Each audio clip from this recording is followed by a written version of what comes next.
دیکھیں شیطان جب کسی پر حملہ کرنا چاہے تو وہ سب سے پہلے اس آدمی کو اہل علم، اہل دین اور اہل معرفت، اہل عرفان، ان لوگوں پر آدمی کو بدظن اور بدگما کر لیتا ہے۔ تو جب آدمی کو شیطان اہل علم پر، دینی لوگوں پر، دینی پیشواؤں پر وہ بدگمان کر دے گا اور ان سے آدمی کے تعلق کو بالکل کاٹ دے گا، تو پھر آگے سے شیطان اس شخص کا روحانی آپریشن وہ کرنا شروع کر دیتا ہے۔ پھر اس کے عمل اور اس طرح اس کے علم، اعتقادات، نظریات، وہ سارے بالکل وہ غیر محفوظ رہ جائیں گے، اور پھر شیطان اس پر سوار ہو جائے گا، جہاں مرضی جدھر مرضی لے جانا چاہے تو اس پر پھر وہ سواری کرتے ہیں۔ جتنے بھی باطل فرقے ہیں جیسے مثلا پرویزی، فتنہ قادیانی، فتنہ رافضی، الحاد، زندقت، عیسائیت، سبائیت وغیرہ، دہریت، آغاخانیت، یہ سارے جتنے بھی فتنے ہیں، ان کا سب سے پہلا اگر وہ بنیاد دیکھا جائے تو ہر جگہ یہی ہے کہ ابلیس نے پہلے لوگوں کو علماء سے بدظن کیا اور پھر ان پر سوار ہو گیا۔ یہ فکر کرنا چاہیے ہر آدمی کو کہ وہ اہل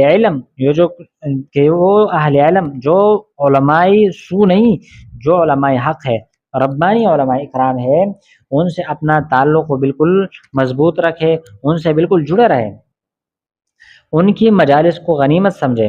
اور ان سے تعلقات کو برحال رکھیں۔ دیکھیں مرنے کے بعد پھر انسان ترستا ہے، مگر وہ مجالس اور وہ علماء اکرام آدمی کو نہیں ملتے۔ دیکھیں ہم اپنے اس دور میں دیکھیں، یہ جو آپ جانتے ہو گے، مثلا شیخ القرآن مولانا محمد طاہر رحمہ اللہ، شیخ القرآن مولانا عبدالسلام رستمی رحمہ اللہ تعالی، اسی طرح اور کئی بڑے علماء اکرام وہ گزرے ہیں۔ تو آج کل ہم یہ ترستے ہیں کہ شاید ان کی مجلس میں ایک گھنٹہ ہمیں نصیب ہوتا، کوئی تھوڑا سا لہجہ بھی ہمیں نصیب ہوا ہوتا، ہم ان سے وہ ملے ہوتے، ہم نے ان کو دیکھا ہوتا، ہم نے ان سے کچھ پڑھا ہوتا، لیکن زمانہ چلا گیا ہے۔ اس لیے ضروری ہے کہ ہر آدمی اپنے وقت کے علماء اکرام جو اہل حق علماء اکرام ہو، ان سے اپنا تعلق قائم رکھے اور ان سے بدظنی کی بجائے ان پر حسن ظن رکھے اور ان سے اپنا تعلق قائم رکھے۔ دیکھیں شاہ عبدالعزیز رحمہ اللہ ایک دفعہ دہلی میں وہ تقریر فرماتے ہیں جلسے میں، تو ایک انگریز آئے اور اس نے جلسے کے اختتام پر ایک سوال کیا،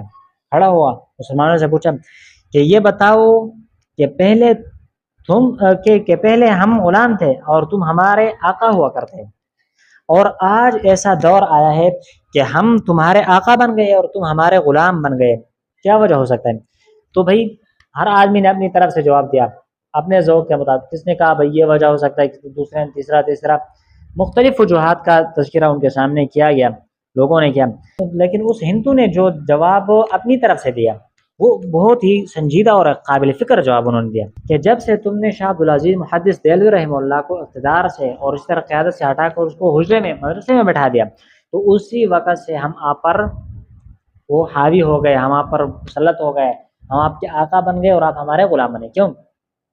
یعنی مولوی اور عالم کی قدر یہاں تک بس فقط محدود کر دی آپ لوگوں نے کہ بھائی وہ مدرسے میں کام کرے گا اور وہ مسجد میں کام کرے گا، اور آگے پھر سماجی سیاسی جتنے بھی وہ پروگرام منسوخ، ان میں آپ نے علماء کو حصہ نہیں دیا۔ اصل میں یہ سیاست تھا علماء کرام کا کام، لیکن جب آپ نے ان کو چھوڑ دیا، یعنی ان پر آپ لوگ بدظن ہو گئے ایک قسم کے، ان سے آپ نے وہ جو رشتہ پالنا تھا وہ آپ نے چھوڑ دیا، تو اس کی وجہ سے آج آپ لوگ غلام بن گئے پھر، اور ہم پھر سے آپ پر وہ بڑے بن گئے اور آقا بن گئے۔ تو بتانے یہ مقصود تھا کہ شیطان پہلے جو آدمی پر، انسان پر، مسلمان پر خاص کر جو حملہ کرتا ہے، تو اس کا طریقہ یہ ہے کہ اہل علم جو برحق اور اہل حق علماء اکرام ہوتے ہیں ان پر آدمی کو بدگمان کر دے۔ جب آدمی عالم پر بدگمان ہو گیا تو پھر آگے سے شیطان کے لیے کوئی مسئلہ نہیں ہے، سارے کام وہ پھر حل ہو گئے۔ تو اس لیے علماء اکرام کی قدر کرنی چاہیے۔ وَإِذَا قِيلَ لَهُمْ